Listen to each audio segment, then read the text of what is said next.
आजमगढ़ जिले में है, जहाँ पर दिनेश लाल निरहुआ जी यहाँ पर आए हुए हैं। आजमगढ़ में सांसद खेल महोत्सव का हुआ भव्य शुभारंभ। सांसद निरहुआ और डीएम ने जलाई मशाल।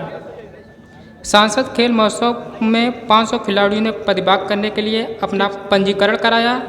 इस प्रतियोगिता में कुल 11 खिलाड़ियों ने प्रतिभाग किया। 20 वर्ष के आयु के खिलाड़ी इसमें भाग ले रहे हैं। आजमगढ़ के सुखदेव पहलवान स्टेडियम में रविवार को सांसद खेल महोत्सव का आयोजन किया गया। भाजपा सांसद दिनेश लाल यादव निरहुआ ने और डीएम विशाल भारद्वाज ने मशाल जलाकर इस खेल का शुभारंभ किया। सांसद खेल महोत्सव 500 खिलाड़ियों ने प्रतिभाग करने के लिए अपना पंजीकरण कराया है। इस प्रतियोगिता में कुल 11 प्रकार का खेलों का आयोजन किया जाएगा, जिसमें 20 वर्ष के आयु के खिलाड़ी शामिल रहेंगे।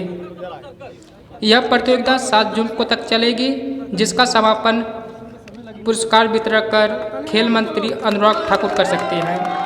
इसके साथ ही सांसद मनोज तिवारी, रवि किशन और खेल राज्य मंत्री गिरीश चंद्र यादव भी शामिल होंगे। रविवार को प्रतियोगिता का रंगारंग शुभारंभ हुआ।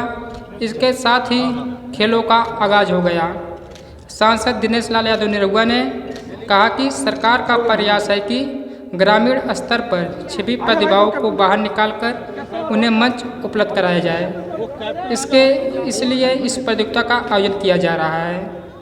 प्रधानमंत्री नरेंद्र मोदी का कहना है कि खेलेगा तभी आगे बढ़ेगा इंडिया।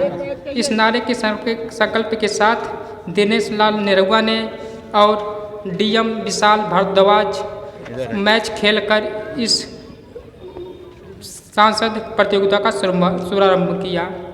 इस मौके पे भाजपा जिला अध्यक्ष अजय सिंह, संतोष श्रीवास्तव, विनीत सिंह, ऋषु विश्वकर्मा आदि उपस्थित थे।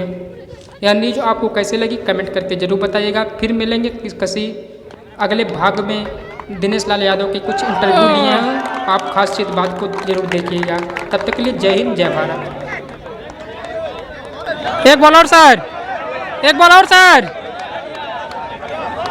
हमारे जिलाधिकारी महोदय जी बॉल फेंकते हुए श्री सांसद दिनेश लाल निरहुआ जी को देखिए क्या कर पाते हैं। आगे देखिए और बॉल गई और दिनेश लाल यादव ने ओवर मार दिया है और काफ़ी अच्छा प्रदर्शन किया है।